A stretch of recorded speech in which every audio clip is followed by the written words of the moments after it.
Bonjour à toutes et à tous et bienvenue sur Le Pompon, le podcast qui s'intéresse au parcours d'entrepreneurs de Bordeaux et de sa région.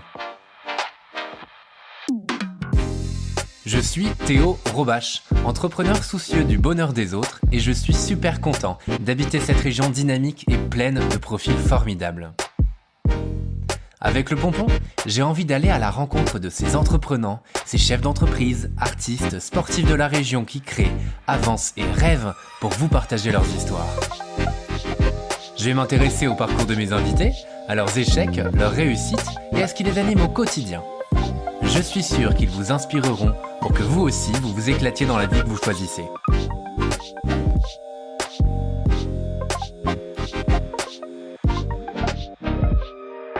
Avant de commencer cet épisode, je voulais vous parler de Condillac Expertise. C'est THE cabinet d'expertise comptable à Bordeaux pour les entrepreneurs. C'est un cabinet qui rafraîchit la profession et facilite notre compta. Ils ont 2 applications hyper pratiques. C'est clairement un outil créé pour nous faciliter la vie d'entrepreneurs. Ils ont des équipes ultra compétentes, sympas et disponibles, et ils organisent plein d'événements dans l'année. Bref, vous l'aurez compris, Condillac Expertise, c'est le partenaire idéal à Bordeaux quand on est entrepreneur. Si vous toquez chez eux de ma part, avec le code promo La Compta c'est cool, les coûts de création d'entreprise seront offerts. Et si elle est déjà créée, ce sont 2 mois d'honoraires qui sont offerts. Et ça, c'est hyper cool. Pour ce nouvel épisode, j'ai le plaisir de recevoir comme invité Benoît Panel, cofondateur et CEO de Yescapa, le numéro 1 en Europe de la location camping-car et van aménagé de particulier à particulier. Il est parti d'un constat qui l'empêchait à l'époque de pouvoir profiter des vacances comme il le souhaitait et a créé cette entreprise qui respire l'aventure et le bien-être. Une personne que j'ai adorée par sa simplicité, son authenticité et sa bienveillance. Après cet épisode, il y a de fortes chances pour que je me laisse tenter un jour ou l'autre par l'expérience Yescapa.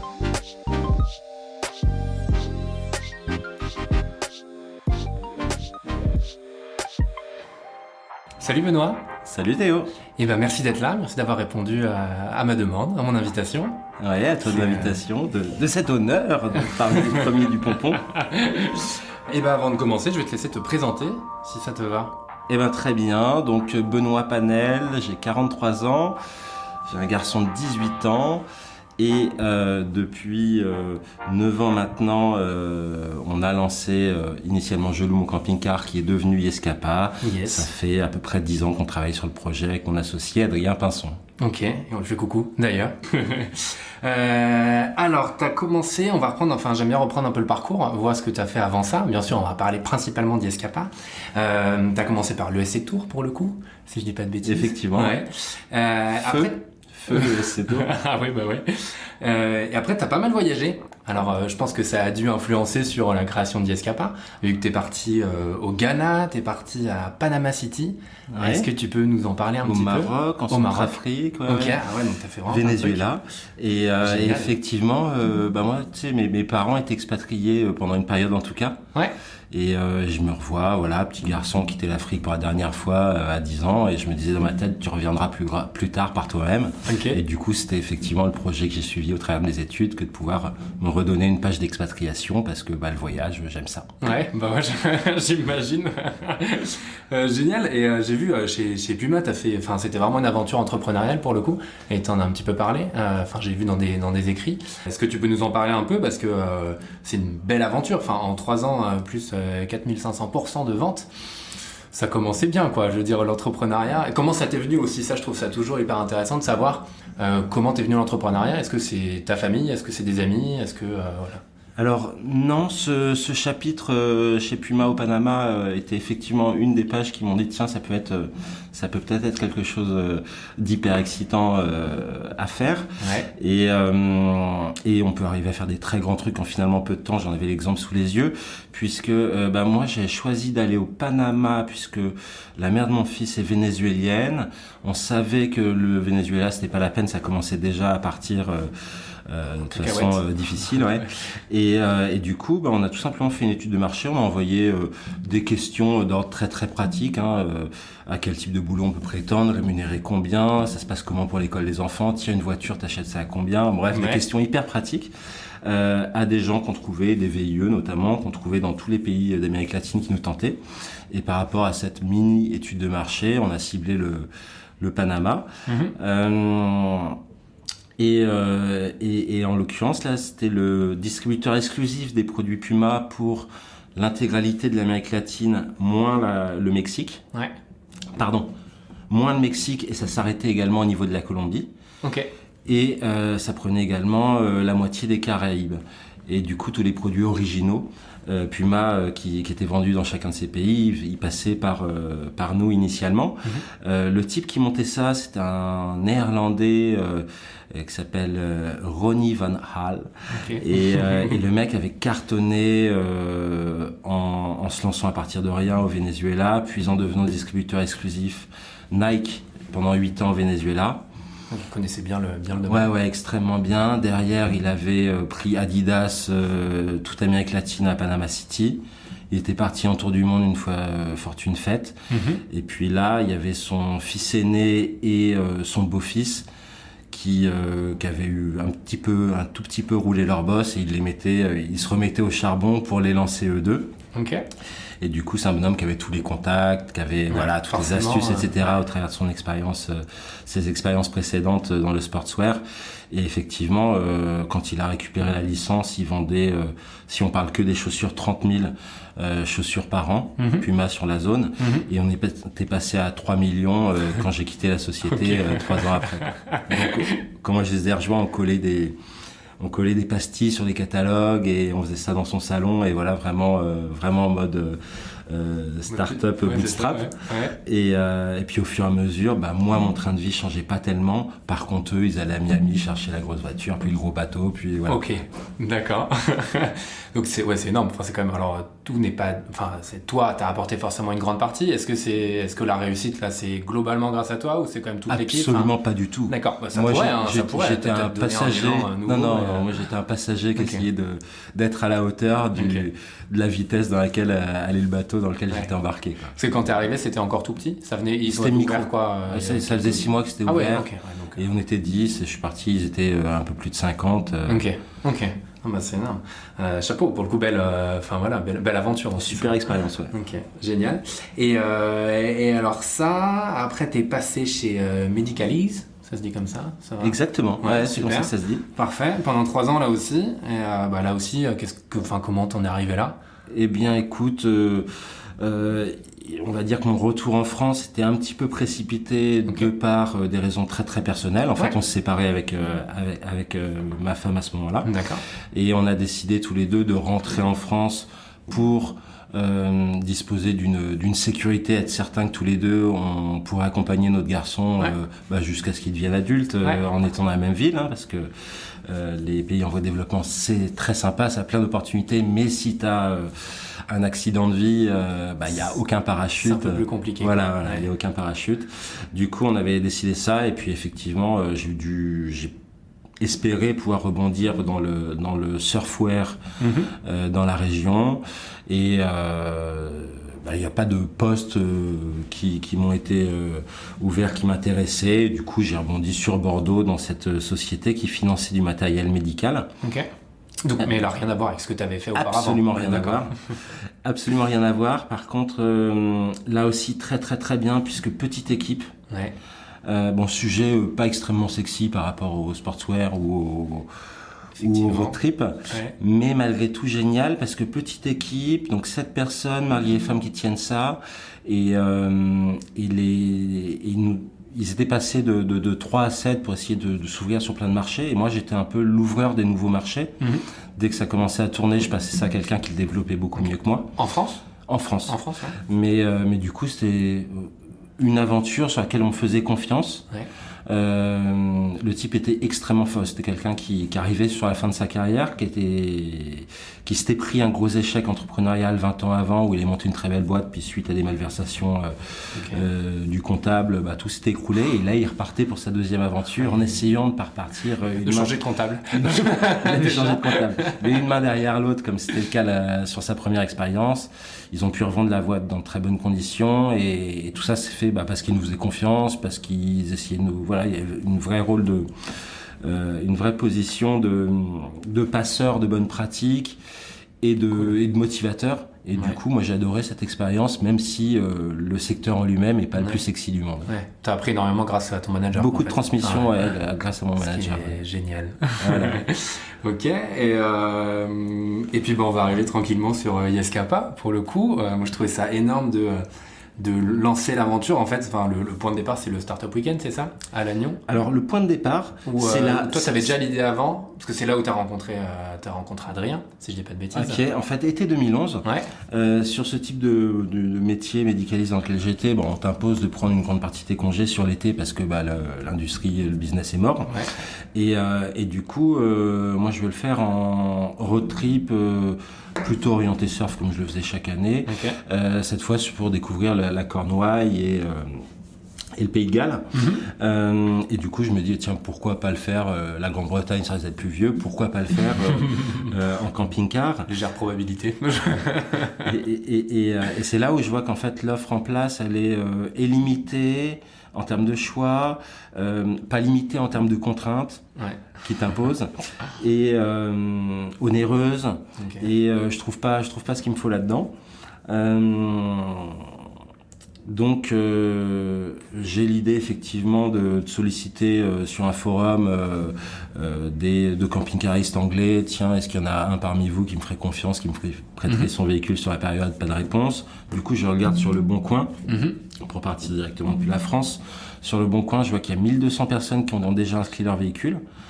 J'en appelle 30, aucun me dit oui. Okay. Tous avec une raison qui va être moi je le loue à des routiers qui ont l'habitude de gros volumes, moi je le loue pas si vous sortez du Hauts-de-France, moi. Ils ont tous un truc différent, mais ils ont tous un point commun qui est parce que mon assurance ne couvre pas la location, donc il faut que je limite absolument les risques. Donc les mecs ils sont 1200 à prendre le risque de confier un véhicule qui en moyenne vaut plus de 50 000 € à des inconnus sans assurance adapté. Donc là, hop, ça m'allume une petite lumière. Compréhensible en même temps. Enfin, de leur part, tu te dis si j'ai pas l'assurance. Voire même très risqué. Déjà de faire le pas malgré ça. Et mais j'ai une petite lumière qui s'allume. Et puis je rentre de congé et là effectivement mes boss m'annoncent qu'ils ont revendu la boîte, nous présentent au repreneur qui était un concurrent. Qui nous fait un pitch d'une demi-heure où je me dis oh là là, alors avec lui je m'entendrai jamais, ça tiendra 15 jours, ça tiendra 2 mois, ça tiendra 2 ans, mais même 2 ans c'est pas possible. Ça va pas le faire. Il y a un truc humain qui est voilà. Ça le fera pas avec cette personne et du coup je lui demande une rupture conventionnelle. Une fois que j'étais sur Startup Weekend et que j'ai vu que j'avais une piste B pour rebondir tout de suite, et du coup ce startup ayant la connaissance que y aura un souci dans le boulot actuel, au moins humainement, je regarde quels sont les Startup Weekend qu'il peut y avoir pour présenter cette idée. Et il y a le premier en Bretagne qui est organisé, et du coup je m'y rends, c'était fin octobre, début tout seul. Tout seul avec ton idée, en disant je vais rencontrer du monde. Et tu cherchais à avoir du monde dans ton équipe déjà? Ou oui, tout à fait. Tu voulais vraiment pas faire. Alors pourquoi tu voulais pas faire ça tout seul pour le coup? Pourquoi pas? Alors non, je voulais présenter mon idée et tenter de faire en sorte qu'elle fasse partie de celles qui sont sélectionnées pour qu'on travaille dessus. Et puis si ça n'avait pas été le cas, dans tous les cas, j'aurais appris plein de choses sur le week-end et j'aurais vécu une expérience enrichissante. Ok, ça marche. Mais donc tu cherchais pas forcément quelqu'un avec qui t'associer comme ça a été le cas avec... Aucunement. Non. Et alors pour le coup, j'ai dit raconte-nous ta rencontre avec Adrien, si on peut dire ça comme ça, mais quand on est associé, on a un petit côté mariage aussi quand même. Ouais, mais à 100%. Écoute, je me pointe sur Startup Weekend. Le premier mec avec qui je discute et plaisante un peu, c'est Adrien. C'est la vérité, c'est vraiment le premier gars. Du coup, mon idée étant sélectionnée parmi les 6 ou 7 sur lesquels on a travaillé dans le week-end, forcément, il joue à mon équipe ainsi que d'autres personnes. Et je vois qu'à 1h du mat, quand sur les 7, on n'est plus que 2 ou 3, il y a tout le temps Adrien dedans, que le mec apporte des idées qui sont très, très pertinentes, et puis que humainement, ça match. Ok. Cool. Lui, il était venu pour trouver une idée, pareil. On va pas parler de lui tout le podcast, mais l'idée, c'est de voir un peu. Lui, il était venu parce qu'il était déjà sur un projet entrepreneurial. Ouais. Qu'il a vu que ça, lui était résident en Bretagne, que c'était du coup dans les environs, et du coup ouverture d'esprit, viens voir comment ça se passe. Ok. Et alors ça se passe comment après le Startup Weekend? Alors à quel moment tu te dis on s'associe? Est-ce que c'est déjà à la fin du Startup Weekend? Est-ce que c'est tout à fait. Une semaine après? On fait partie des lauréats, avec un jury en face qui est crédible, le fondateur d'une banque en ligne dont le nom m'échappe, mais c'est pas très grave, mais une grosse banque en ligne, des serial entrepreneurs, etc. Ouais. Et du coup, si ces mecs-là ils nous disent qu'ils y croient, nous, pourquoi on n'y croirait pas, quoi. Et partant de là, du coup, on se dit on s'associe. Lui, il a quand même son autre projet. Je pense qu'il y a 1 mois et demi où il me dit qu'il est là, mais aussi sur l'autre, puis il verra, etc. Donc de façon à rendre les choses claires, je lui dis écoute, on se connaît pas trop, c'est vrai, viens passer 15 jours à Bordeaux, viens passer 15 jours chez moi, on va bosser sur le projet, on va apprendre à se connaître, et puis là on voit si toi tu restes sur ton projet ou si on y va à fond tous les deux. Et il est effectivement venu, je l'ai présenté à mes amis, tu vois, tu passes du temps au quotidien, et du coup tu arrives à beaucoup mieux cerner la personne, et à partir de là, oui, la confiance était gagnée, on s'est fait la répartition des parts, on a mis sur le papier la façon dont on avait fonctionné, et puis en avant. Génial, c'est canon. Et alors, quels sont les débuts? Déjà, l'autre question aussi que j'avais en tête, c'est est-ce que c'est vraiment au Startup Weekend où tu dis ok, c'est crédible ce que j'ai envie de faire? Est-ce que avant tu te disais dans tous les cas j'y vais? Dans tous les cas, c'est mon idée, je pense qu'elle est bonne. Go for it. Oui, la validation, c'est vraiment ce week-end avec des personnes qui te disent en face de toi, ouais, ton idée, elle est bonne, vas-y, quoi. C'est vraiment ça. C'est vraiment des référents qui te disent, nous, on y croit. Et à partir de là, moi, je me permets d'y croire aussi. Ok, cool. Super.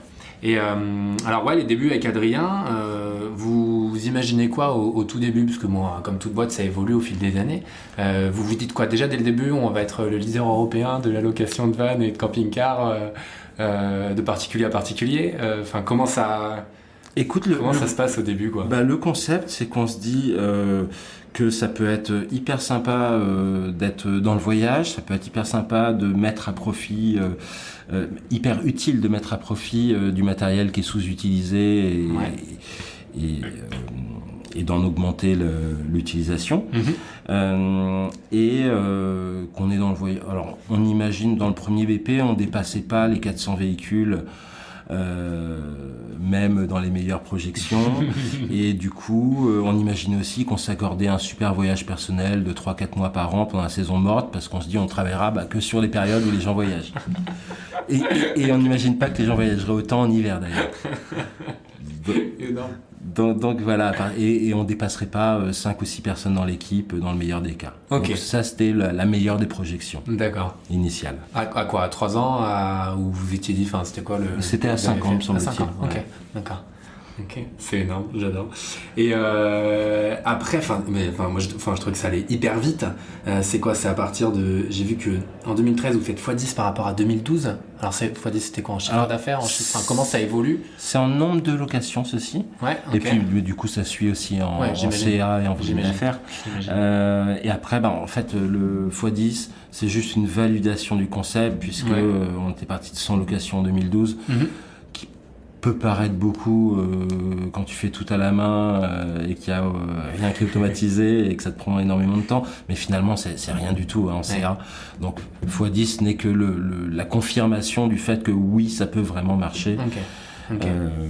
Mais on reste dans des volumes qui sont encore très, très humbles. Ouais. Et votre premier recrutement? Notre premier recrutement intervient, donc on se lance en mai 2012. Ok. Quand tu dis on se lance, c'est-à-dire que c'est le service public. Est lancé. D'accord. Ouais. Okay, ouais. En mai 2012. Donc là, vous aviez déjà quand même des camping-cars, vous aviez déjà des trucs à louer. Enfin, vous avez déjà des vannes, des camping-cars à louer. On en avait 0 au 15 août. On en a 35 au 29 août. Et puis à la première loc, on en avait 0 au 15 mai, 35 à fin mai, et les premières locs arrivent avant la fin mai, beaucoup plus vite qu'on les avait imaginé. Ok, cool. Vous faites comment pour communiquer au départ ? On le fait, du coup on avait lancé un blog déjà quelques semaines auparavant. Et puis, tous les matins, moi, je commence ma journée de travail avec des alertes Google sur véhicules de loisirs, camping-car, consommation collaborative, économie du partage. Et chaque article qui parle d'un de ces sujets, je me débrouille pour retrouver le nom de la personne qui l'a écrite s'il n'est pas spécifié, trouver son contact personnel par LinkedIn, Facebook ou quoi que ce soit, et lui écrire un petit chapitre en disant j'adore ton article, il est super, par contre il y a une référence que tu as oublié de noter, si tu veux bien avoir la gentillesse de faire la modification, inclus un lien dynamique vers jelouemoncampingcar.com. Et par rapport à ça, il y en a 1 sur 7 qui fait la modif, donc tu travailles ton SEO doucement, mais tu le travailles quand même. C'est clair. Et parallèlement, je sollicite Laura du Web sur Télématin qui présentait les startups. Je ne sais pas si elle est toujours dans ce même créneau. Mais à l'époque, c'est la référence startup grand public et TF1, etc. Et en fait, 5 ou 6 jours après notre première loc, il y a justement Télématin qui nous fait qui nous donne la chance de faire un beau reportage télévisé de 3-4 minutes qui viennent filmer. Donc moi, il faut que je trouve, et ils nous demandent absolument, on vient tel jour, trouvez-moi un départ sur Paris. Nous, on a 7 départs pour les 3 prochains mois qui sont bookés. Donc voilà, on se débrouille avec les premiers propriétaires qui nous ont fait confiance pour monter quelque chose. Et là, il y a TF1 qui nous contacte le matin où je commence à tourner avec Télématin en disant écoutez, on a un créneau là, si vous avez une loc qui part dans l'après-midi sur Paris, on peut vous faire un sujet, mais si c'est pas aujourd'hui, c'est mort. Donc le propriétaire avec qui j'avais pris du temps, qui m'avait donné son temps, très sympathiquement, il est toujours inscrit d'ailleurs cool. On lui dit bonjour, sur le site, carrément. Il nous avait réservé sa matinée, et je le remercie encore. Et puis là, arrivé à midi, je lui dis et pour votre après-midi, ce serait possible aussi, s'il vous plaît. Et donc en fait, il y a le premier reportage Télématin qui est tourné en intérieur de ce véhicule avec, j'ai plus le nom de ce monsieur, mais avec ce propriétaire hyper sympa. Et le reportage TF1, finalement, c'est avec le même véhicule qu'on a déplacé de 200 mètres pour un background un peu différent. C'est énorme. Mais voilà, et ça nous a crédibilisé auprès de l'industrie, ça nous a apporté et du SEO et de la visite spontanée post-diffusion et crash, bien sûr, du site. Mais tu vois, on s'est pas mal appuyé en fait sur les médias au début, puisqu'on a un service grand public et un service C2C. Ok. Après le reportage, ça doit être, le crack du site, c'est énorme. J'adore. C'est le genre de truc, tu te rends compte. Ok, bon là, il faut changer quelque chose. Ça va. Est-ce que moment-là, est-ce que tu te dis ça va. Vous espériez que ça aille aussi vite, mais est-ce que vous avez réalisé que ça pouvait aller aussi vite ? Parce que j'imagine que ils vous ont donné une visibilité énorme. Ouais. Et du coup, l'un amène l'autre. Une fois que TF1 parle de toi, les régionaux parlent de toi. C'est clair. Et du coup, ton SEO, lui, s'en trouve vraiment boosté quand c'est beaucoup plus de sources, même si elles ont moins d'importance, ça a un vrai impact et on commence à monter en première page. Et à partir de là, en fait, t'as le trafic, l'activité qui commence vraiment bien. Par contre, tout seul, donc Adrien se concentrant sur le site, moi sur les opérations et la communication. Et je me retrouve sur l'été 2012 à faire vraiment des journées de 18h30 où tu manges de la semoule pour pas t'éloigner, parce que c'est ce qui cuit le plus vite, pour pas t'éloigner trop longtemps de ton téléphone et ton ordinateur, et pas offrir une expérience trop mauvaise, parce qu'on est un petit peu dépassé, même si les chiffres restent modestes. Tout se faisant manuellement, rien de construit, rien d'automatisé, t'absorbes tout à la main, et ça prend un temps c'est hyper pas efficace, surtout à pas faire. Vous avez fait ça pendant combien de temps ? On a fait ça surtout 2012, puis derrière on a commencé à automatiser certains emails. Ça a toujours été en fait un travail, une ligne de crête sur laquelle on évoluait entre le succès, par contre, le succès. entre guillemets, à notre manière, à notre mesure, toute modeste, mais à notre manière, oui, quand même. C'est la plus belle version de ce qu'on avait pu imaginer qui arrivait.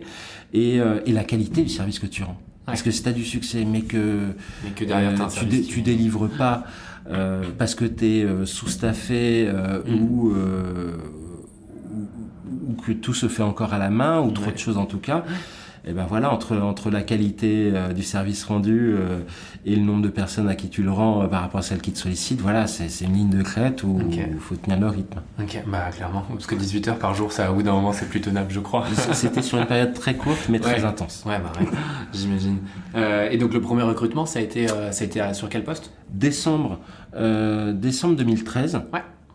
Décembre 2013, on a fait une toute première levée de fonds hyper opportuniste, puisque c'est quelqu'un qui nous a sollicité de lui-même et on lui a dit écoute, oui, on veut bien doter 60 000 euros. Qui était dans le secteur ou pas du tout ? C'est quelqu'un de la région bordelaise. Ouais, alors, mais je veux dire, oui, alors top, mais après, est-ce que il connaissait le secteur de la location ? Absolument pas du tout. Du camping ? Absolument pas du tout. Okay. Toujours est-il qu'avec cet argent, on commence à pouvoir utiliser des outils payants, puisque notre capital initial était 3 000 euros hors taxe. Okay. Donc vraiment rien, pour faire les 3 premières années, ou les 2,5 en tout cas.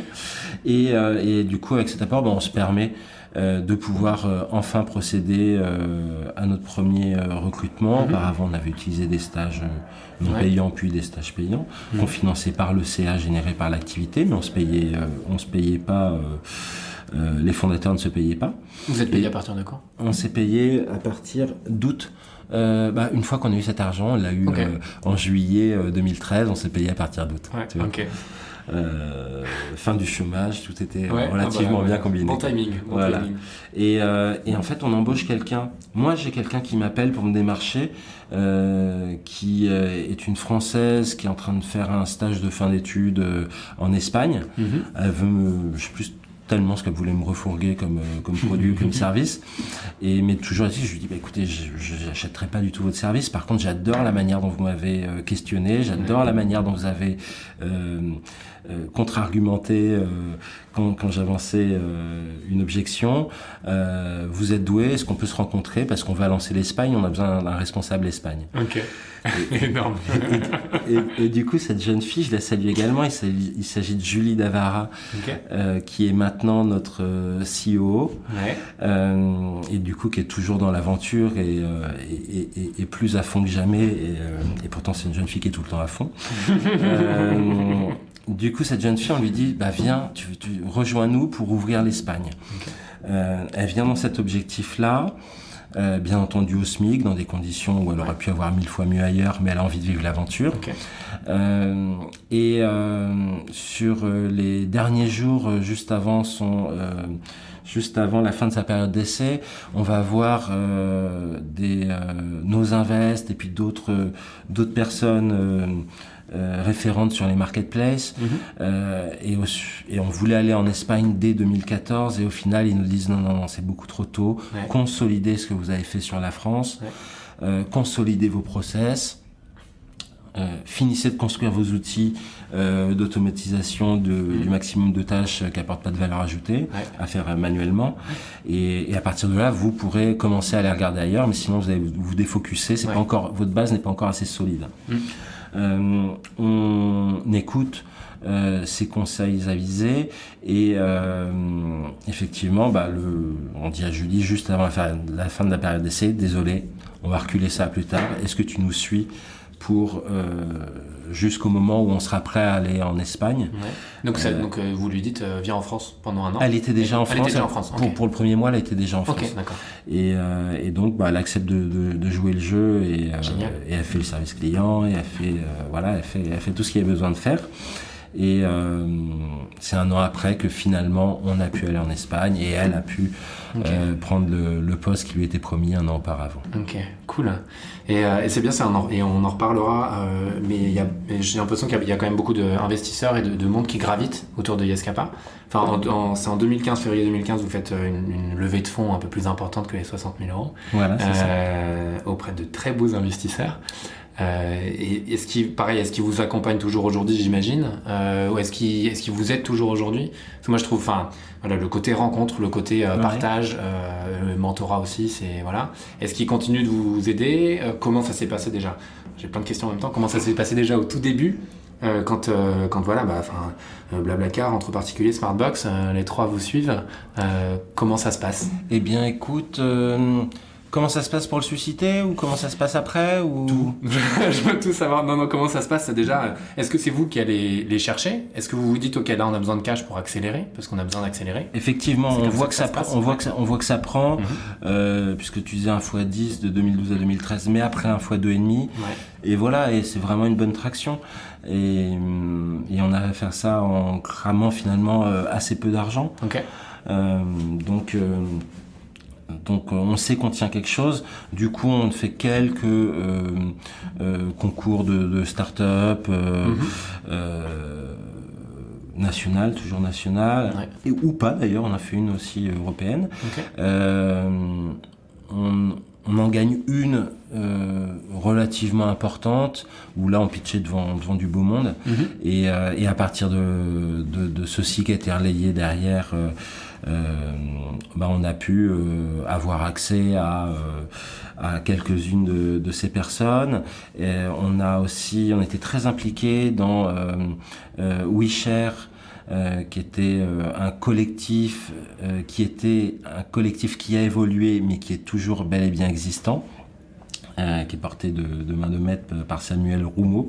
Okay. Et salut Samuel. Et voilà, on est quand même hyper impliqué aussi dans la consommation collaborative. Du coup, de là, j'ai l'occasion parfois de croiser Frédéric Mazzella ou de croiser Paulin de Menton de Drivey ou d'autres, La Ruche qui dit oui. Voilà, d'autres acteurs de l'économie collaborative qui nous... Et c'est à partir de ces briques qu'on construit une première relation qui nous renvoie vers certaines de leurs relations qui pourraient être aussi intéressées et amener quelque chose au projet. Et du coup, là-dessus, on réunit 450 000 euros sur notre première levée de fonds. Ouais. Okay. Chacun nous apporte beaucoup, on va dire, dans l'année, voire les 2 ans qui suivent. Okay. Parce que 2015-2017 quoi, en gros. Voilà, parce que nous-mêmes on a tout à apprendre. On est une équipe où chacun est pluridisciplinaire, ça veut dire qu'il n'est pas expert dans son domaine. Okay. Et là, avoir des conseils extérieurs sont très intéressants. Tu as accéléré de ouf quoi. Et de professionnaliser aussi, faire les choses mieux. Ouais. Avant, sinon tu utilises ton bon sens, mais ton bon sens avec les bons tips et la bonne organisation, c'est pas mal non plus, en plus ça marche mieux. Alors est-ce qu'ils nous suivent toujours? On a certains qui ponctuellement vont nous être très utiles quand on s'est internationalisé. Par exemple, il y avait des challenges techniques qui étaient ardus. Okay. Et partant de là, par exemple, Frédéric Mazzella nous a envoyé vers la bonne personne au niveau technique chez Blablacar, qui nous a... son intervention a été vraiment facilitatrice et a fait d'un énorme problème quelque chose de résolu en une quinzaine de jours. Après, on garde des conseils, par exemple Stéphane Romanizin d'Entre Particuliers, c'est quelqu'un qui est, son épouse est italienne, il est très bien implanté en Italie, donc quand on a ouvert l'Italie, il nous a mis sur des contacts qui nous ont permis de bien plus vite comprendre comment ça pouvait fonctionner en Italie et comment il fallait agir pour que ça ait une chance de marcher.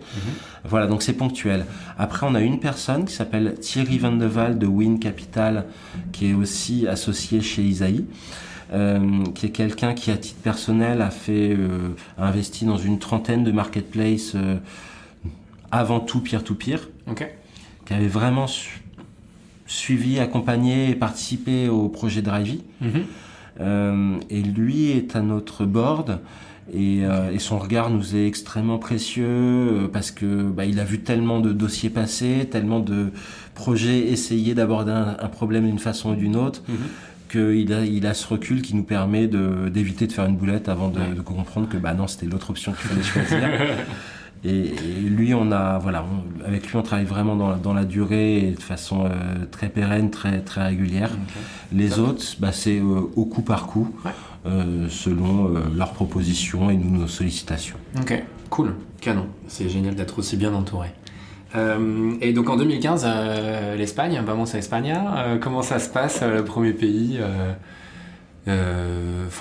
donc déjà le marché sur place, est-ce qu'il est hyper différent du marché français ? Alors il est totalement différent puisque je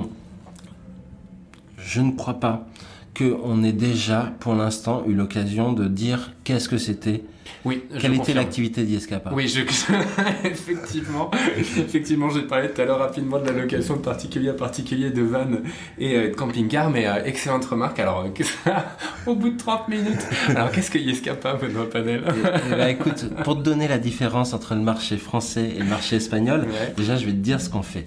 Yescapa, c'est une marketplace dédiée au road trip. Et nous, notre but, c'est de donner accès au plus grand parc en Europe de camping-car, van et fourgons aménagés à louer. C'est un parc qui va être constitué avant tout de véhicules de particuliers, mais maintenant on commence aussi à avoir des petits professionnels qui proposent leur flotte sur Yescapa. Et on va être le spécialiste du road trip sur l'Europe. C'est vraiment ça notre focus. On va avoir des gens de 98 nationalités qui ont voyagé avec nous sur 2019, un peu plus de 400 000 personnes qui sont membres du site, et on est persuadé que c'est qu'un début et qu'on peut aller beaucoup plus loin que ça, parce qu'on a tous une bonne raison de voyager en camping-car, en van ou en fourgon. Vous le savez ou vous le savez pas, mais testez et vous verrez que vous allez apprécier. Ok, parfait. On fait la présentation de demi-heure après, c'est nickel. Maintenant qu'on sait quelle est l'activité, je reviens sur ta question sur la différence de marché. La France est le deuxième pays européen en termes de flotte de véhicules de loisirs. Le premier étant l'Allemagne. Donc tu vas avoir 485 000 véhicules par exemple en circulation en France, versus 30 000 en Espagne.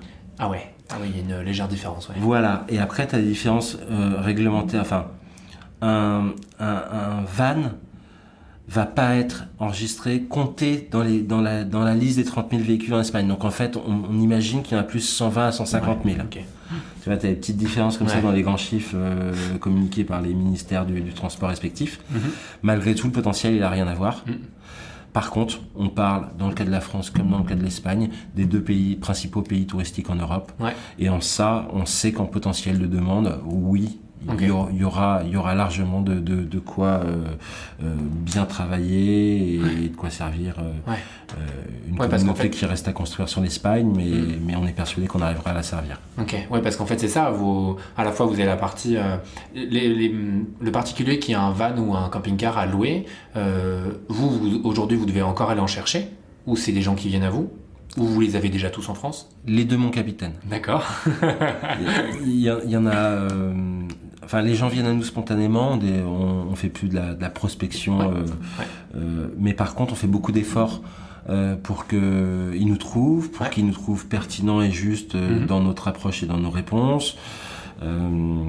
Et s'ils viennent, l'un nourrit l'autre. Tes efforts et les gens que tu croises pas, ils ont entendu parler de toi parce que tu quelqu'un à qui tu t'es adressé leur en a parlé. Et puis après, il doit y avoir une communauté hyper forte entre des gens qui font du camping-car et du van, j'imagine. Alors oui et non, en moyenne, parmi nos utilisateurs, ils connaissent tous 5 propriétaires. Mais tu vois, que 5. Oui, non, c'est vrai. Mais déjà 5, et sur lesquels tu peux t'appuyer pour nourrir ta croissance. Mais donc je disais ça parce que en fait, il n'y a pas juste ce qu'on pense à France et Espagne, mais en fait, votre champ d'action, c'est aussi pour toutes les personnes qui vont le louer et qui sont totalement en dehors de ces pays-là. Comme tu disais, vu que c'est les deux pays les plus touristiques en Europe, le but c'est... votre site a été fait en anglais aussi, j'imagine, rapidement, pour aller choper les touristes étrangers qui viennent en France et en Espagne. Tout à fait. Et il y a toute cette logique-là, en fait, d'aller chercher les gens qui vont les louer. Et c'est pas forcément... Et quand tu commences au début avec un marché français, t'es clairement pas que sur des Français, quoi. Alors initialement, si on n'était que sur les Français, tout cet effort de traduction, parce que ton site il évolue en permanence, donc ça demande vraiment une maintenance. Donc au début, on était qu'en français, après que en français et que en espagnol. Et rapidement, effectivement, on a fait dès qu'on a pu, en fait. C'est une course contre la montre à chaque fois, entre ce que tu as envie de faire et les idées ne manquent pas. Et puis ce que tu peux faire et bien faire, parce que notre règle de conduite, c'est aussi de lancer des choses que quand elles sont bien faites. C'est ta réputation qui est en jeu, et ta crédibilité et ta pérennité si tu lances des choses à moitié faites.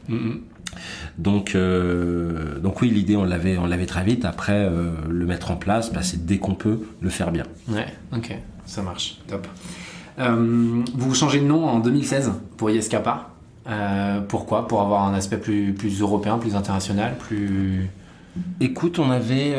Parce que c'est vrai qu'en espagnol, non, c'est en espagnol, c'était quoi déjà le nom ? Alors voilà, avant le changement pour Yescapa, en France on était Je loue mon camping-car, en Espagne on était Alquilar mi autocaravana, on était traduit et on avait déjà quelques véhicules en Suède, par contre on n'avait pas l'assurance peer-to-peer, qui devait être Ikmar minus Bill, qui était la traduction littérale. Et en fait, quand tu vois, parce que on fait une enquête annuelle auprès de nos utilisateurs, quand tu vois que ton utilisateur il a loué une fois auprès d'un propriétaire français, l'année d'après il va louer auprès d'un propriétaire espagnol ou suédois, faut bien lui faire comprendre que c'est pas une boîte différente à chaque fois. Et là on s'apprêtait à lancer l'Allemagne, et c'était le moment ou jamais, finalement, que d'unifier tout ça et de faire passer le message que la qualité de service qu'on vous a donné sur votre première expérience, c'est essentiel, quoi. Vous la retrouverez même au départ d'un autre pays. Ce sera la même société et avec la même promesse de qualité. Parce que les conditions sont pareilles. Qu'on loue sur Yescapa, qu'on loue en Allemagne, en France, en Espagne, en Italie, les conditions sont pareilles. En termes d'assurance, j'imagine que tout est pareil. Il peut y avoir des micro-nuances en termes de montant de franchise d'assurance, mais les process et le soin qui vous est apporté est identique partout. Ça marche. Votre partenaire assurance, c'est le même dans tous les pays ou Alors malheureusement, l'Europe de l'assurance n'existe pas. On n'a pas à date de partenaire assureur qui soit capable de nous suivre sur tous les pays.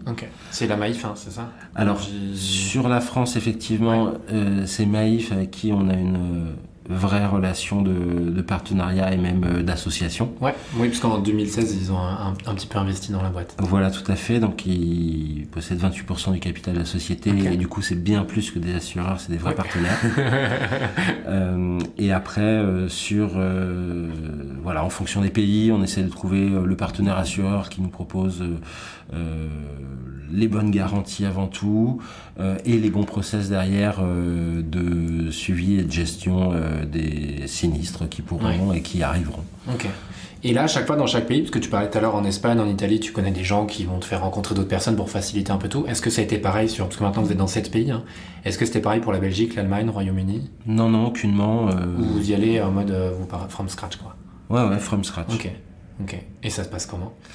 Eh bien, écoute... Je crois qu'il y a une petite histoire avec l'Allemagne, donc ça a été un petit peu compliqué la première arrivée. Ouais, tout à fait. Donc, tu peux nous en parler, en fait, l'Allemagne, notre première levée en 2015, donc auprès de Business Angels, pour un peu moins de 500 000 euros, c'était le projet qui leur a été présenté.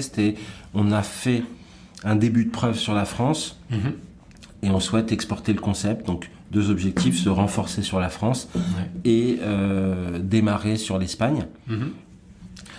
Un an après, on avait vraiment un beau lancement sur l'Espagne qui était très très prometteur et on pensait que c'était des fondations assez solides pour pouvoir directement ouvrir encore un autre marché. Et du coup, l'Allemagne, bien entendu, nous paraissait extrêmement intéressante dans la mesure où c'est le premier utilisateur de véhicules de loisirs en Europe, plus de 800 000 véhicules en circulation. Tu as aussi des sondages qui te disent que près de 40% des Allemands veulent faire un séjour en véhicule de loisirs dans les 12 prochains mois. Bon voilà, il y avait sur le papier, il y a tout. Il y a tout pour que ça cartonne. Donc c'est avec le projet d'ouvrir l'Allemagne puis les autres pays, enfin vraiment de s'internationaliser au-delà du test espagnol, qu'on a fait notre 2e levée de fonds sur laquelle donc Maïf est rentré au capital. Et l'Allemagne, on on a changé le nom. D'où est venu Yescapa. La recherche du naming, c'était un chantier de 6 mois. Ok. 6 mois, pourquoi ? Parce qu'on avait trouvé un super nom qui était Vanago. Tu vois, Wanago, Vanago, moi, je trouve ça super. Donc génial, on parle là-dessus, tout est libre, sauf un petit site, une page Facebook, un petit site en Ukraine. Ok. Vanago.uk. Ok, donc on va appeler et c'est un groupe de musique qui fait des mariages. Donc on les appelle, on se met d'accord avec eux sur un montant. Ah ouais, vous étiez allé loin dans le. Tout à fait symbolique, ou tout à fait abordable en tout cas, pour récupérer ce nom-là. Là, les mecs nous disent qu'en fait, c'est super, fonctionnons ainsi, mais notre webmaster est décédé il y a 18 mois. C'est le seul à avoir les codes du site et du coup, on peut pas vous le rediriger. Mais non. C'est pour ça que vous avez changé de nom. Et du coup, mince, partant de là, on est parti pour un chantier de 6 mois pour aller retrouver un nom qui soit libre, un nom qui corresponde aux valeurs qu'on voulait véhiculer. Et où le mec du web n'est pas mort, quoi. Et du coup, Yescapa, c'est parce que, allez, on part en Yescapade, yes, let's escape, si nos escapamos, et ça marche un peu dans toutes les langues pour cette notion d'évasion avec le petit côté positif du yes devant. Ouais. Ah, c'est énorme, j'adore l'histoire du Vanago, je trouve ça génial. Oui, non, on va le deviner, moi je la trouve marrante aussi, c'est pour ça que je la partage. Ah ouais, merci, elle est top. C'est énorme, comme quoi les noms de boîtes parfois. Ah, j'adore. Après, vous avez, on va aller un peu plus loin, mais il se passe plein de choses chaque année. Tu me parlais de l'Allemagne difficile. Merci. Je crois qu'il y en a un des deux qui suit. Je rebondis dessus parce que vraiment ça peut être utile à tout le monde. Ouais. Donc si j'ai fait une digression, disons qu'on venait de faire une levée qui était de 3 millions d'euros juste avant de se lancer sur l'Allemagne. Donc c'est la première fois qu'on a vraiment des moyens. Ouais. Parce qu'avant on a tout bootstrappé, en se payant pendant très longtemps très mal. Voilà. Donc c'est la première fois où on peut enfin agir comme on aurait aimé agir. Vu le potentiel, on se dit on va pas hésiter, on va pas lésiner, on va aller vite. C'est vous qui vous dites on lève 3 millions ? On demande 3 millions ? Oui, tout à fait. Ouais. Et vous avez on en cherchait un petit peu moins, puis c'était sur-souscrit, et tant mieux. Ouais, ça marche. Du coup, sur l'Allemagne, on fait plein de choses qu'on fait plus maintenant. On y va à fond les ballons tout de suite. T'as des règles Google sur place qui font que les gens sont énormément moins enclins à de l'échange de liens, ou y compris la presse, à te sortir un article avec un lien en dur. Donc on travaille finalement le référencement, on le travaille en même temps qu'on pousse le SEA. Et finalement, on génère de l'activité avant tout parce qu'on paye ces visites. Et notre métier est un métier où les marges sont faibles pour proposer le meilleur tarif au voyageur final. Cet équilibre, faut pas qu'on le casse. Faut pas qu'on surpaye notre visiteur et qu'on surpaye le prix d'une réservation confirmée. Donc on fait cette erreur-là en se disant que la machine elle va se mettre en route facilement. En fait, les Allemands ils font pas facilement confiance à une société non allemande. Ça, sur le marché allemand, vous aviez des gens qui vous donnaient quelques tips ou...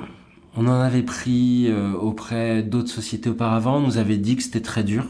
On avait dit que sur l'Allemagne, de nombreuses sociétés françaises s'étaient cassées les dents. On confirme, c'est très dur. On confirme, c'est très dur. Et puis cette stratégie de vouloir aller trop vite, même en y mettant les moyens, c'est pas la bonne.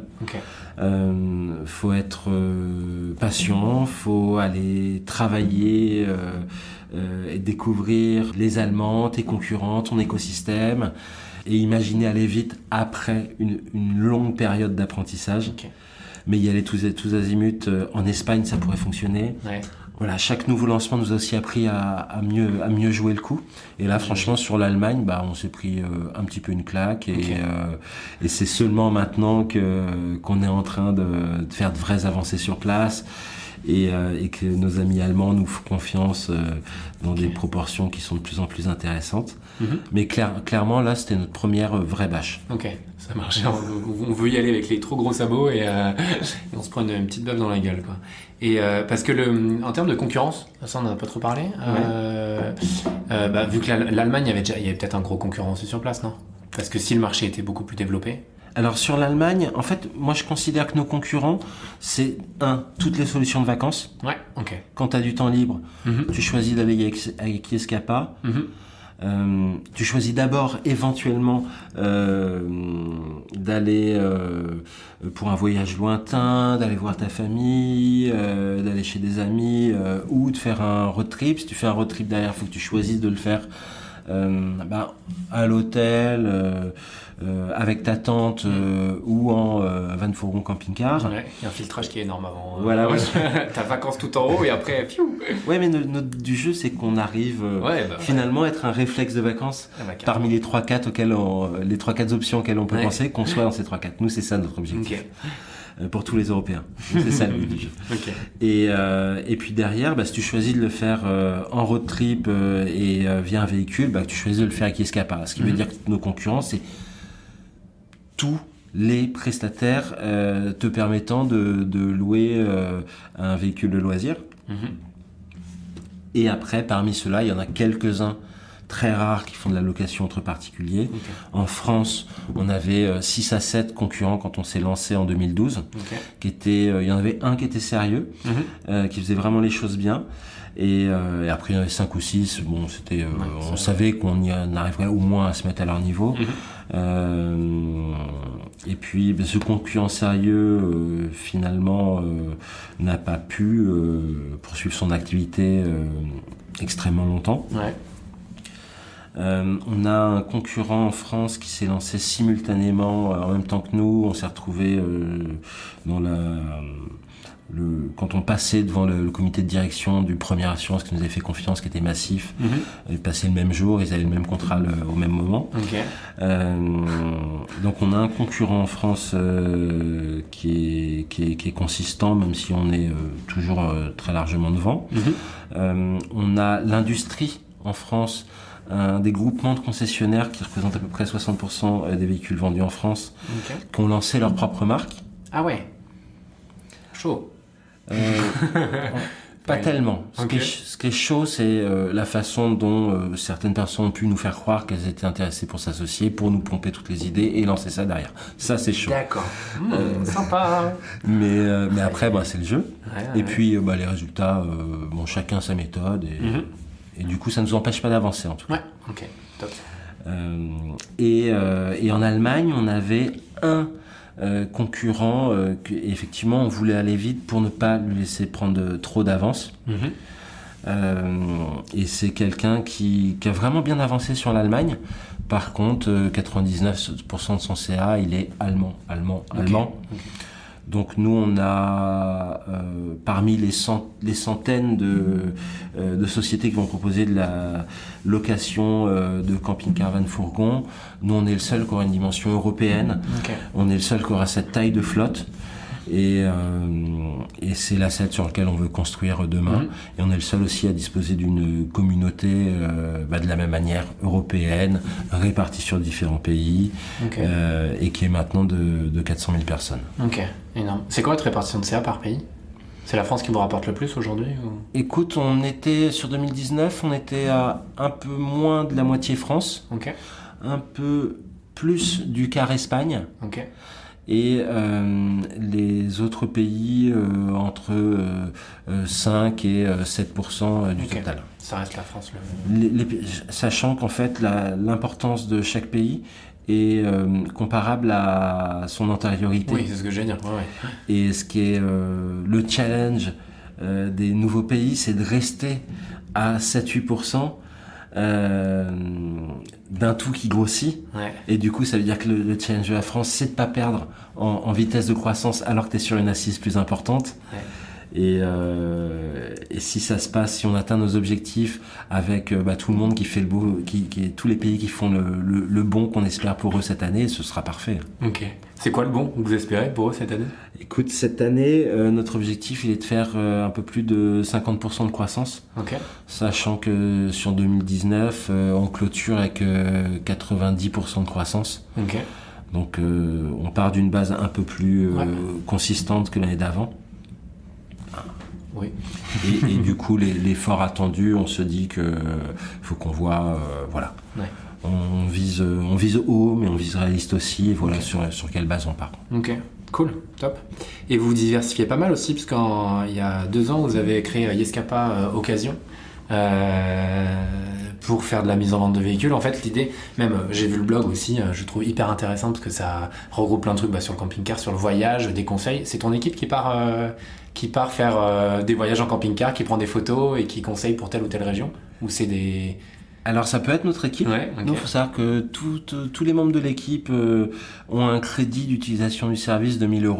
Ok. Par an ? Ça, ouais. Okay, comme cool. Ça, tout le monde sait de quoi il parle. Ouais.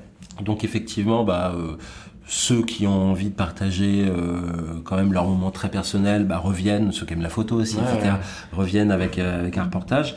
Mais sinon, c'est beaucoup de, tout simplement, les membres de la communauté. Hein. Si tu regardes chaque véhicule qui est sur Yescapa, tu cliques sur le véhicule, tu auras le descriptif, puis derrière, de la même manière que tu as les avis qui sont laissés par les précédents locataires, les précédents locataires laissent aussi, ou en tout cas on les y invite et nombre d'entre eux le font, les photos qu'ils ont pris pendant leurs escapades. Donc en fait, t'as les photos du véhicule bien présentées par un jour de soleil quand tout est bien rangé, par le propriétaire qui met en ligne son annonce. Mais t'as aussi les photos... quand il pleut, quand c'est le bordel. Quand il pleut, quand c'est le bordel, puis des vrais gens pendant leurs vraies vacances. Ouais. Et il y a une dimension de vécu qui moi je trouve manque sur un Airbnb par exemple. C'est sûr. Où t'as que le beau et... Voilà, et on avait pris cette idée d'un concurrent d'Airbnb chinois qui invitait les locataires à prendre des photos du vrai logement quand il n'est pas hyper bien mis en valeur. Ouais. Et dans la mesure où on est dans le road trip, dans le voyage, je trouve ça va hyper bien, quoi. Ça va hyper, ça incarne en fait ce que toi tu vas pouvoir faire de ce véhicule. Carrément. Au-delà de la belle photo conditionnée. Avec le coucher de soleil, la belle plage. Lors du dépôt d'annonce. Ok, c'est canon ça. Et donc sur Yescapa Occasion écoute, en fait c'est simple, hein. Nous on a un peu plus de 7500 véhicules actuellement qui sont actifs. Pour nous, un véhicule actif, c'est des conditions très claires, nettes et précises. Donc c'est pas des véhicules... on sort pas ce chiffre-là pour sortir le plus gros, hein, sinon t'as 23 000 en tout et pour tout depuis le début de Je loue mon camping-car qui sont inscrits. Quand je fais 7500 actifs, c'est de vrais véhicules disponibles à la location et avec des expériences qui donnent une qualité suffisante pour qu'elles restent disponibles. Okay. Hein, nous, on est là pour apporter satisfaction aux deux parties et c'est notre seule manière d'avancer et d'être pérenne. Donc on est vraiment rigide sur les véhicules qu'on propose à la location. Cette communauté de propriétaires, elle s'adresse à nous pour quand ils ont de plus en plus, quand ils ont un projet d'achat, qu'est-ce que je dois acheter comme véhicule et c'est quoi les revenus sur lesquels je pourrais compter, parce que moi ça va me permettre d'accéder à mon projet. Si je pouvais pas louer, si je peux pas envisager de le louer, je peux pas accéder à mon projet. C'est pas le cas de tout le monde. Il y a des gens qui ont les poches pleines, mais il y en a beaucoup pour qui le budget est contraint et qui nous indiquent que sans les revenus locatifs, ils passaient pas à l'acte. Okay. Donc petit message à toute l'industrie du véhicule loisir, nous sommes vos meilleurs alliés pour développer ce secteur. Le message est passé, parfait. et du coup, ces gens-là donc nous demandent comment je peux trouver un véhicule, lequel je dois choisir pour qu'il se loue bien, dans ma région, qu'est-ce qui est demandé, etc. Et 2, mon véhicule, je souhaiterais le renouveler. Est-ce que vous savez où je pourrais le revendre donc d'un côté, on a des futurs acquéreurs qui s'adressent à nous, de l'autre côté, on a des futurs vendeurs qui nous demandent conseil. bon bah nous c'est tout naturellement qu'on se dit si on arrive à les aider à apporter de la plus-value pour résoudre ce pain point à l'achat ou à la vente, bah finalement un véhicule quand il quitte la plateforme c'est bien souvent parce qu'il est vendu. Ouais, ok. Donc on arriverait à éviter qu'il quitte la plateforme et puis en même temps on rendrait service à celui qui en cherche un si on apporte un service à valeur ajoutée sur la recherche de son véhicule et sur la sécurisation d'un échange entre particuliers ou, pour te donner des chiffres, sur la France par exemple, tu as 25 000 camping-cars neufs qui sont achetés par an versus 70 000 d'occasion. Okay. Sur ces 70 000, tu en as 55 000 qui ne sont pas vendus par une concession. Une concession, elle va vérifier le matériel, elle va t'apposer sa pastille comme quoi tout a été checké et tu as une sorte de tiers de confiance, de professionnel. Tu sais sur quelle garantie tu as sur le véhicule que tu acquiers. Sur les 55 000 véhicules loués entre particuliers, ou tu es un mécanicien professionnel ou avec une super compétence personnelle en mécanique, ou t'es comme 99,5% des gens, pas du tout tu connais rien armé pour juger de la qualité d'un bien que t'achètes. Et voilà, et c'est là où on s'est dit, ok, on va résoudre un sujet pour notre communauté de propriétaires, tenter en tout cas du mieux qu'on peut de le résoudre, et deux, apporter une plus-value à tous les futurs acteurs, tous les futurs acheteurs, tout en s'ils nous trouvent au moment où ils achètent le véhicule, eh ben, ce sera aussi le bon moment pour leur parler de la possibilité peut-être d'acheter celui qui leur font vraiment envie plutôt que celui pour lequel ils ont l'argent dans le compte, en leur parlant des revenus locatifs qu'ils pourraient faire avec. Ok. Voilà. Okay, non, c'est énorme. Et donc là, tu es parti d'une demande client. Ouais. Et comment tu réagis la première fois que tu as quelqu'un qui te demande tu conseilles en fait au début, c'est quoi? C'est un conseil, et à force d'en avoir 10, 100 personnes qui viennent te demander, voilà, tu te dis en fait il faut créer une offre là, ouais, c'est vraiment une question extrêmement récurrente. Tous les futurs propriétaires, tous, malheureusement non. Mais on a vraiment de très nombreux appels entrants sur quel véhicule je dois acheter, est-ce que vous pourrez m'orienter, comment je le vérifie, j'en ai vu un dans telle ville, comment je sais qu'il sera fiable. Et de l'autre côté, à chaque fois qu'un véhicule quitte la plateforme, on interroge pourquoi il quitte la plateforme. Dans 9 cas sur 10, plus que ça d'ailleurs, 93%, c'est parce que je le revends. Pas parce que je suis insatisfait. Parce que je le revends, et si j'en rachète un d'ailleurs, je me réinscrirai. Et cool. Voilà, donc il y a un pain point et il faut le résoudre. Ouais, carrément. Top. Tentez deux, en tout cas. Oui, tentez deux. Et en 2019, vous avez fait 2 rachats, locationcampingcar de particulier.com et le concurrent espagnol, Arehavan, si je le prononce correctement. Bravo pour l'accent. Et comment ça se passe les rachats? Est-ce que là vous êtes accompagné ou pas du tout Écoute, sur le concurrent français, on n'est pas du tout accompagné. C'est un des 7 concurrents qui était en place quand nous on s'était lancé. La personne nous a contacté de manière spontanée. Enfin, on a pris l'initiative. Il est dit voilà, les choses vont pas bien depuis assez longtemps. Il y a une petite flotte quand même à récupérer, mais finalement pas grand chose d'autre. Donc on fait ça entre nous assez simplement, et c'est toujours bienvenu, mais c'est pas un coût qui nous fait vraiment bouger décisif pour nous. Vous rachetez une flotte de combien? Alors tu avais déjà les 2/3 de ces propriétaires inscrits qui étaient inscrits chez nous.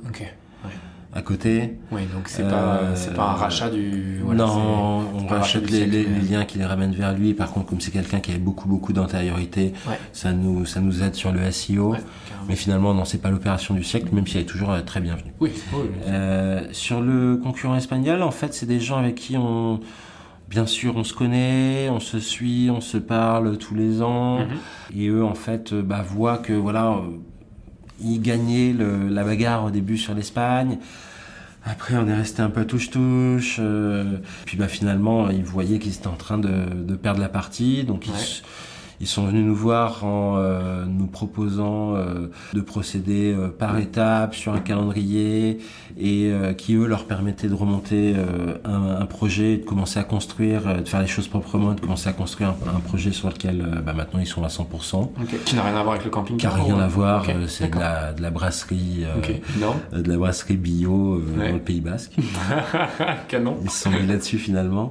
Mais là, c'est très intéressant pour nous puisque c'est un tiers de la flotte espagnole qui grandit d'un coup. C'était notre seul concurrent vraiment prépondérant sur l'Espagne.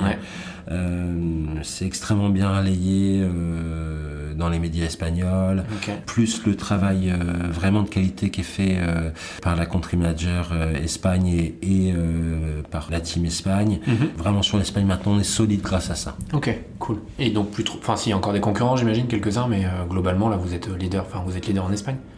Écoute, de vrais concurrents, je pense que pour l'instant non. On a plein de petits concurrents, mais qui nous challenge.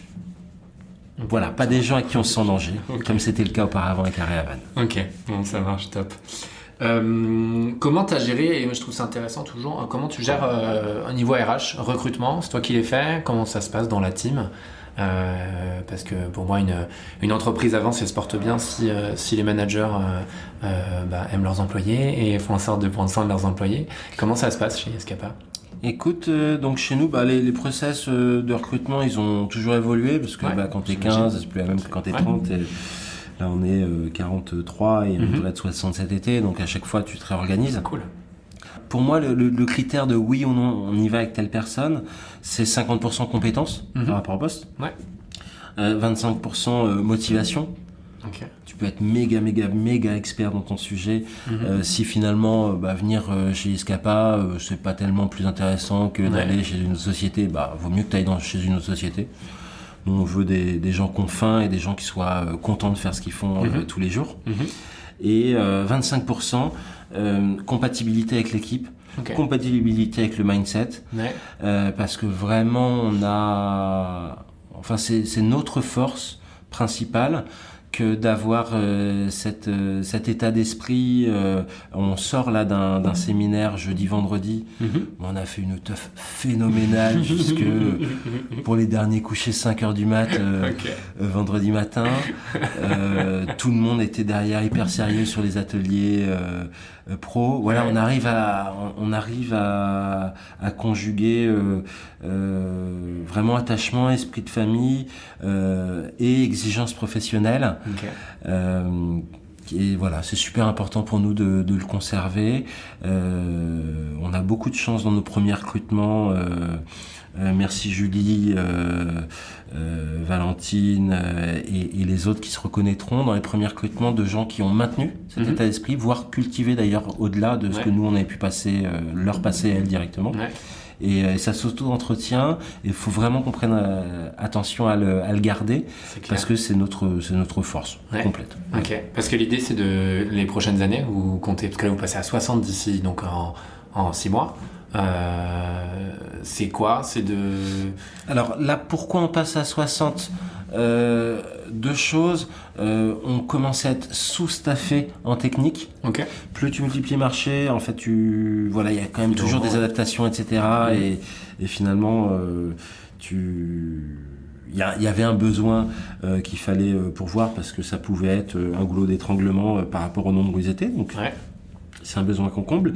Et après, il y a les marchés costauds déjà, France-Espagne, où à chaque fois, on essaye de traiter. Donc là, cette année, je parlais de 90%. Donc quasiment, tu doubles le nombre de réservations à équipe quasi ISO sur la saison. L'idée, c'est d'automatiser tout ce qui n'a pas de valeur ajoutée, de mieux de tout traquer et d'apporter les bonnes automatisations. Donc, il te faut ton équipe technique qui ait la capacité de le faire pour que pour la saison d'après, tu multiplies pas le nombre d'agents service client en proportion avec ton nombre de locations. Sinon, la rentabilité, tu l'as jamais. Donc, voilà, on démultiplie pas. Par contre, les pays en devenir, faut leur donner leur chance et de pousser. Et pour ça, il faut miser. Et c'est ça qui nous fait faire ce step. Ok. C'est quoi les prochains pays, les prochaines ouvertures? Écoute, on a la Suisse sur laquelle, si je croise les doigts tout en touchant le bois de cette table, les choses on devrait avoir une bonne nouvelle à apporter très prochainement. Cool. Et on a lancé la Belgique l'an passé, qui n'est ouverte que sur la partie francophone, wallonne. Ouais. Donc on a également un recrutement en cours pour s'ouvrir au gros potentiel que représentent les Flamands. Ok. Et hors Europe, à un moment donné ou pas? Est-ce que vous vous dites, est-ce qu'il y a ce pas, on va retrouver ça si on part aux States? Est-ce qu'on va retrouver ça, même si je crois que vous avez un gros concurrent qui est présent là-bas, mais... Au travers de véhicules de professionnels qui sont venus plutôt spontanément sur le site, on va proposer des véhicules dans 17 pays. Ok. Au Mexique, par exemple, on a un type qui cartonne avec des vieux VV comme ils en ont plein là-bas. Et lui, il cartonne au travers d'une clientèle néerlandaise. Après, on va avoir des véhicules en Afrique du Sud, mais c'est peanuts. C'est peanuts. Donc, oui, on va commencer à faire un effort pour aller chercher de l'offre au travers de véhicules de loueurs professionnels, parce que le challenge, c'est tout le temps, si tu veux t'ouvrir aux particuliers, c'est vraiment cette barrière de l'assurance à des niveaux de garantie suffisantes pour fournir ta promesse de qualité de service.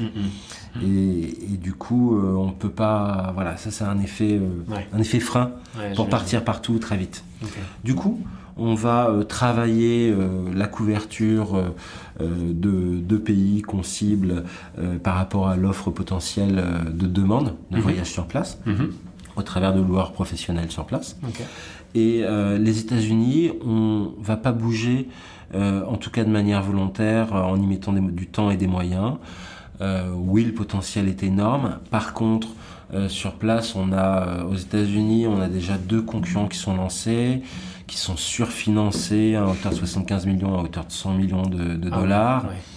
Et ils se font une guerre atroce, à coup d'acquisition totalement dément, où bien sûr j'ai pas accès à leur PNL, mais ils doivent perdre des fortunes par location, donc on va les laisser se bagarrer, se bouffer entre eux, et voilà, épuiser leur fortune là. Nous pendant ce temps-là on avance et on espère bien être suffisamment costaud pour être très fort sur toute l'Europe, et pourquoi pas demain, une fois qu'eux ils seront exsangues ou victorieux, on est qui pour prédire l'avenir, personne, pouvoir peut-être les challenger sur les États-Unis, mais pour l'instant notre colline à gravir c'est l'Europe et uniquement l'Europe. Ok, canon. Tu voyages en camping-car, Evan, de temps en temps ou pas? Écoute, 2 à 3 fois par an. Ah ouais. 2 à 3 fois par an. Je fais ou des longs week-ends, ou au moins une semaine par an, oui. Ok. T'en as un de camping-car ou non d'utiliser? Alors j'en ai pas du tout. Pourquoi en avoir un? Regarde, j'en ai 7500 dans 16 pays. Sur lequel je peux aller trouver celui dont j'ai besoin pour un besoin particulier, que tu partes à 5 ou à 2, tu vas pas choisir le même véhicule. C'est sûr. Et si tu as envie de te faire l'Algarve ou l'Écosse, avec ton propre véhicule, tu passerais la moitié de ton temps de vacances à aller rejoindre l'endroit, tandis que là, c'est sûr. En 1 heure t'y es, et puis les vacances commencent. Ouais. Ton plus beau road trip avec un van ou un camping-car, je sais pas. Alors j'imagine qu'il y en a plein pour le coup, si t'en fais 3 par an. Alors 3 par an, je te dis, des fois c'est un vrai, et des longs week-ends de 3 jours. Après tu peux avoir des week-ends, je veux dire, moi la France je la trouve magnifique. Ouais, carrément. Et du coup mon plus beau road trip, moi je vais te dire que c'était au Portugal, ou dans l'intérieur du Portugal, bref dans tout ce qui est pas méga trop touristique, dans les petits villages perdus où les gens t'accordent leur temps et leur attention, parce que finalement qu'est-ce que vous faites là, avec un patrimoine architectural, avec de la bonne bouffe. Moi en fait je trouve que c'est un super moyen de te retrouver dans des endroits où il y a une vraie rencontre authentique. Là sur l'Espagne, on fait quelque chose avec un site qui s'appelle Van Woo. qui a pour but de ramener du tourisme dans plus de 1500 petits villages qui sont dépeuplés, qui sont un peu en train de tomber en agonie, alors qu'ils ont un patrimoine architectural, gastronomique de fou. Ouais. Et vraiment voyager en véhicule dans ces régions, pas forcément les plus en une du premier voyage, du premier magazine de tourisme. C'est génialissime, c'est du vrai voyage, c'est de la vraie rencontre et je vous encourage à le faire si vous m'entendez. Carrément, c'est génial. Parce que tes voyages, tu les prépares ou pas? Quand tu pars, tu te dis je vais dans cette région-là et puis on va prendre prochaine à droite, allez, Inch'Allah, on verra bien. Il y a 2 écoles et moi j'aime bien me renseigner sur une région, etc. avant. Okay. J'aime bien en fait être en voyage en me préparant déjà. Mais après c'est pas du tout du hors-part, c'est plutôt au contraire, j'ai l'info sur la région et à partir de là je peux construire de l'improvisation parce que je me suis renseigné avant.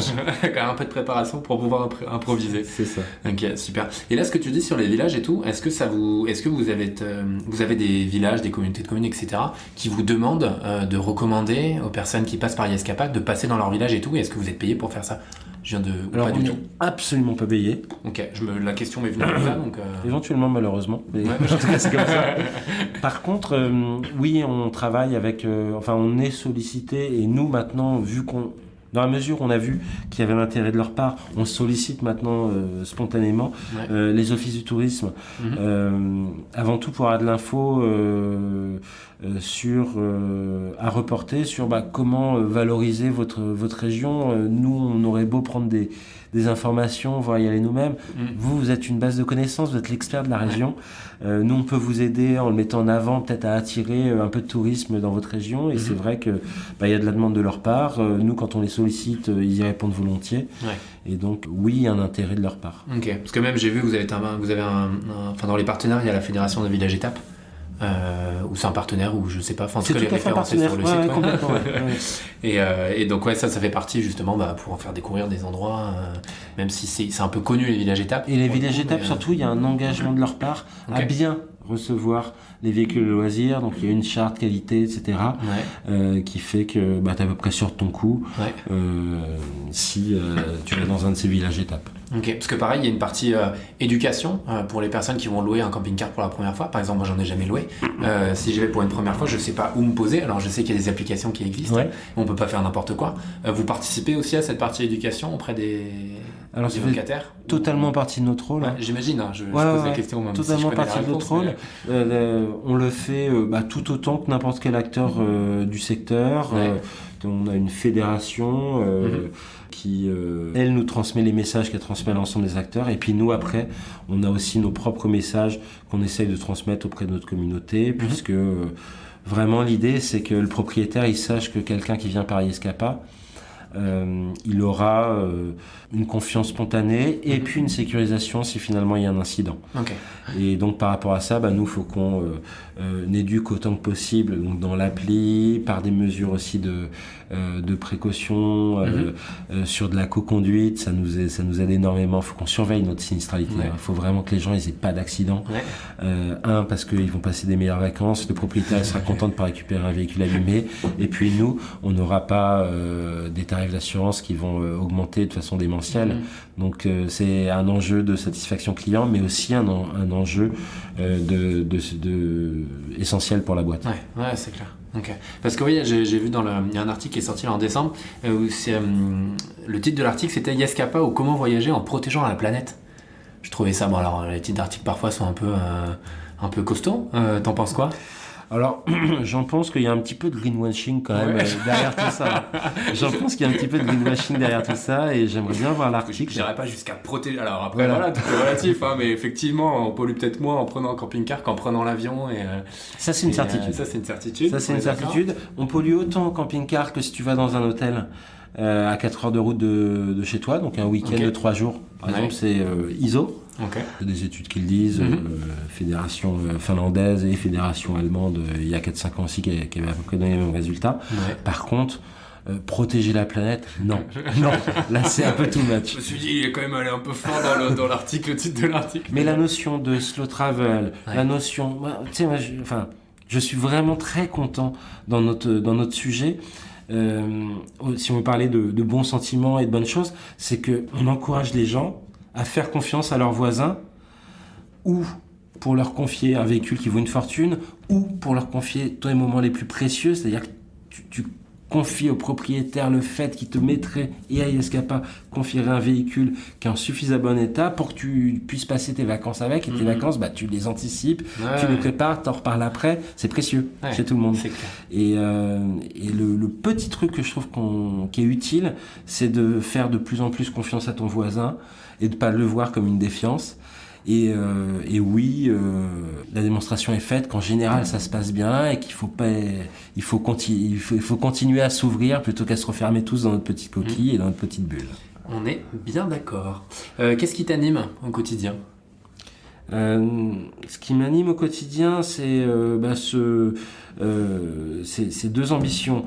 Devenir un réflexe de vacances. Donc on a suffisamment... le bouche à oreille est une de nos premières recommandations. On a suffisamment eu de clients à qui, oui, on a délivré un service qui était satisfaisant pour que derrière, ils en aient parlé à leur réunion de famille, à leur bouffe entre copains, et que les mecs aient ça dans la tête pour préparer leur prochain moment de libre. Et deux, c'est notre première boîte, à Adrien, à moi. Pour nous, c'est hyper important de continuer à le faire, donc de garder l'esprit qu'on a maintenant, à la fois très pro mais aussi très bienveillant et quasi familial, de le conserver alors que la boîte grandit, alors que tout le monde n'est pas tout le temps forcément au même endroit, dans les mêmes locaux, et de conserver ce bon état d'esprit là qui nous a bien réussi jusqu'à présent. Ok, tant mieux, j'espère que ça pour vous. Est-ce qu'il y a quelque chose sur lequel tu voudrais qu'on revienne, ou quelque chose qu'on n'a pas abordé et tu te dis ah ouais, quand même ce serait cool d'en parler? Ok, ouais, alors je sais pas à qui je m'adresse dans le pompon, mais si c'est aux gens qui planchent sur un projet et qu'en sont au moment où ils se payent pas, ils ont bien un target en vue, mais pour l'instant rien n'est fait, et ils se battent tous les jours pour le construire, et c'est pas facile. Et c'est pas facile. Et du coup, t'as Monsieur Trigano. Donc Trigano, c'est une trentaine de marques dans le véhicule de loisirs, plus d'1,5 milliard de CA. Donc je ne vais pas citer le nom de cette personne, mais enfin c'est Monsieur Trigano, il pèse incroyable dans le secteur du véhicule de loisirs. Et ce monsieur, en 2013 ou 2014, m'avait reçu en me disant « Alors c'est vous, Satanas, à cause de vous, moi je peux plus louer mes véhicules, et vous allez faire, d'une façon hyper provocante, après m'avoir poireauté 2 heures. Et c'était une sorte de test. Donc vraiment parce que tous les gens du secteur nous voyaient comme un concurrent sur les 3% de leur CA qui était la location. Et maintenant en fait, les gens ont vu que on était sérieux. Finalement un véhicule qui est loué, c'est un véhicule qui va plus rapidement être renouvelé par du neuf, qui va être plus souvent entretenu, donc ça génère du CA pour le secteur, et du coup qu'une hostilité très forte comme ça est vraiment là je cite lui parce qu'il était totalement caricatural dans la façon dont il m'avait abordé, mais l'intégralité, il y avait beaucoup de gens qui étaient comme ça, et finalement en se tenant à son cap d'essayer de bosser bien, on est tout à fait accepté. Les gens nous voient maintenant comme les concessionnaires, les garages nous voient désormais comme des partenaires crédibles et bienvenus. Et du coup, vous qui êtes en train de ramer, le courant, le vent est parfois de face et le courant opposé, tenez bon, votre persistance payera. Ok, excellent conseil, parfait. Je crois qu'on peut finir là-dessus sur un conseil parfait. C'est bon? Ça te va? Ça me va très bien. Ça te va très bien. Super. Écoute, merci beaucoup Benoît, c'était un plaisir de te recevoir. Et puis à très bientôt. Et donc on va sur yescapa.com. .com.fr, sur les apps. Ok, et pareil, on te retrouve où toi si on veut te suivre l'actualité, LinkedIn, Facebook, Twitter? Écoute, Facebook je l'ai pas mal lâché, mais Twitter ou LinkedIn. Ok, ça marche. Et c'est parfait. Merci beaucoup. Merci à toi. Merci à tous pour votre écoute. J'espère que cet épisode vous a plu et qu'il vous a donné envie de vous évader le temps d'un week-end ou de plusieurs semaines. Ce qui serait top, ce serait de partager, liker, recommander, noter avec 5 étoiles, enfin faire tout ce que vous pouvez pour que ce podcast soit connu et écouté par le plus grand nombre. On se retrouve la semaine prochaine pour un nouvel épisode tout aussi passionnant du Pompon. Et surtout, d'ici là, rencontrez un maximum de monde. Allez, bonne semaine à tous!